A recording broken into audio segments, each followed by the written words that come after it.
It's interesting how you can create an enabling environment for business. There's no problem there. The arms industry, the extractives, the mining, the oil, all of that can be well facilitated. But we, with our enabling environment, know that is a problem. The Istanbul Principles and the framework document that we will discuss this afternoon are deeply subversive documents. I'm not sure if we all realize that. Let us just think of some of the things that are in there.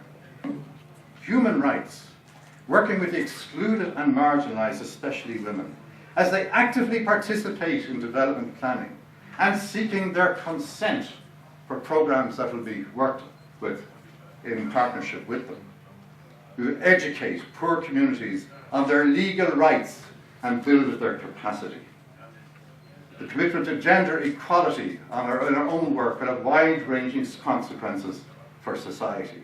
Here is a quote: supporting the empowerment and inclusive participation of people to democratic ownership over policies and development initiatives that affect their lives. Affected populations are the primary stakeholders in development. Try telling that to the World Bank, the IMF, the Ministers for Economic Planning, who get together in rooms together and come up with their projects and their schemes, you know, their dams and their highways and their airports and their roads, whatever it is, and go out and just do it without talking to anybody. The Minister for Education in Malawi attended the European Union Development Days in December, and we set a small trap for him. I was on the platform with him, along with our colleague from Caritas Ghana, and we managed to get a question to him about what did he really feel was the role of civil society in development, and he said, none. And he was pretty clear about it. What do they know? You have to be educated and sophisticated, and civil society just doesn't really hack it. This man is due to be president of Malawi in a couple of years' time. We say we're going to promote environmental sustainability, the right to water, land, food, and the management of natural resources. But I've just come back from Honduras, and I can tell you, that's going to be one hell of a job. The laws in Honduras say there's a land bill for the redistribution of land to the landless peasants. Not a single hectare has been transferred. The landowners own more than the land. They own the mayor, they own the chief of police, they own the town council, they own the government. A tiny percentage just control everything.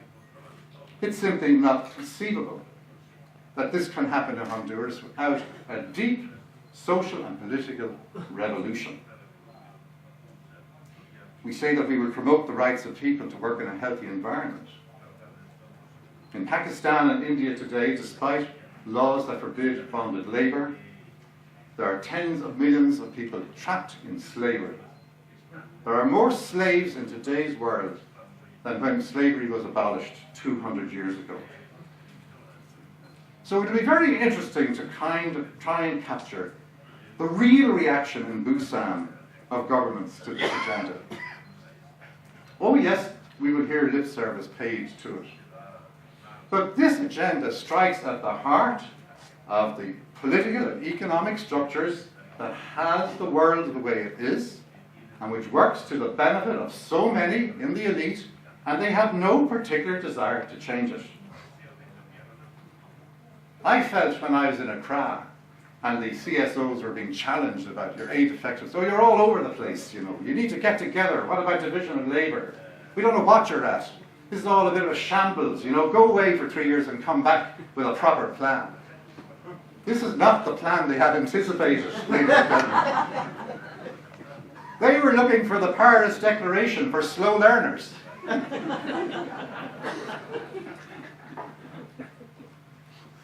So, it was interesting to note in the European structured dialogue on the role of civil society in development, between civil society, the Parliament, Member States and the Commission, we produced a fabulous document, every bit as good as the Istanbul Principles, I can tell you. Not a single southern government was consulted. Talk about the missing prince in the play. So how is all of this going to be represented to the partner governments? So I think we have to be careful about how the realpolitik is going to work out after Busan with this agenda. You know, you cannot just declare the Istanbul principles. They need to be slowly built up from the bottom, day by day, year by year, dare I say, decade by decade. This will be a slow and long journey. Just to give a sense of the reality of the business of the enabling environment, which is so much on our minds, I'd like to quote from a report which our own organisation, Trócaire, is co-producing with CAFOD, our counterpart in England and Wales. And I'm just going to take Malawi as an example. We looked at 4 countries, Ethiopia, Malawi, Cambodia and Honduras. And I just read, just briefly if I may, from this report about restrictive new legislation. Amendments to the Police Act grant new powers to search without a warrant. The Penal Code has been amended, allowing government to close down any media outlets publishing material against the public interest. Proposed injunctions bill prevents anyone taking out injunctions against the government. Changes to the electoral law has given the President power to choose the date for local elections. These actions highlight efforts by the President to centralise control in the run-up to the 2014 presidential elections, when his brother, my friend, the Malawi Minister for Education, will be duly elected. We can tell you that now. When civil society groups, including NGOs, faith groups and trade unions, organised small-scale protests against Malawi's fuel and foreign exchange shortages in February, the government tried to prevent them from taking place. Demonstrations were banned at a political rally on 6th of March. Broadcast on national TV and radio, the President reportedly called on supporters to fight those opposing his views. The questioning of a university lecturer by the Inspector General of Police has led to a standoff between the government and lecturers over academic freedom, adding to the atmosphere of crisis across the country. I think our friends in Cambodia know what this is all about. We can say no more about that today, perhaps. But in the last 5 years, 60 countries across the developing world have introduced that kind of legislation. 60. And that is what we're talking about when we talk about closing in of civil society space. In our report, we draw out some lessons to be learned, and I just want to share some of these with you, because it seems to me that if we're going to take on this agenda, we need a strategy. And on Thursday afternoon, there's a series of workshops which I think are going to be very important. But how do we create a strategy around such a radical agenda? A couple of the observations that we've made is that there's a big difference between how NGOs who do service delivery are treated against those who do advocacy. And in essentially, those who are in the advocacy area are targeted in this way. What can we learn from that? You know, are we sort of moved to service delivery? Is this the way we want to be pushed? Can we get the balance right between service delivery and advocacy? Does it have to be a split agenda? Can it be integrated? We really need to think about this, because service delivery is very important for poor people who have so little. But it's interesting how these sectors are being split by the way governments are acting. The second lesson is to be prepared for sudden change. In Honduras, when the coup happened last year, overnight the situation for civil society changed. Caught unawares.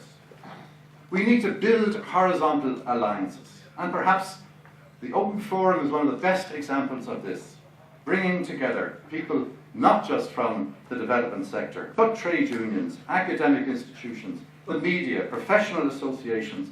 Very important that all of civil society is linked up and networking together. The media is critical, because when trouble comes, they are one of the prime targets. And then, perhaps unexpectedly, Engage with government. There are always within government progressive elements to whom one can talk, about whom one can begin a dialogue. I was very impressed when I visited Burma 2 years ago to see how the local NGOs were engaging with what was one of the most repressive regimes on the planet. Cleverly doing it, presenting technical documents which were in effect advocacy positions, cleverly disguised. On the National Forestry Bill, for instance, putting together a very well thought out alternative policy about how community forestry should be part of a national forestry campaign. It was accepted because of the way it was put. Very interesting to see these people. I went to Burma expecting to find them cowed and oppressed and just kind of walking around trying to keep out of trouble. A very, very active civil society in Burma.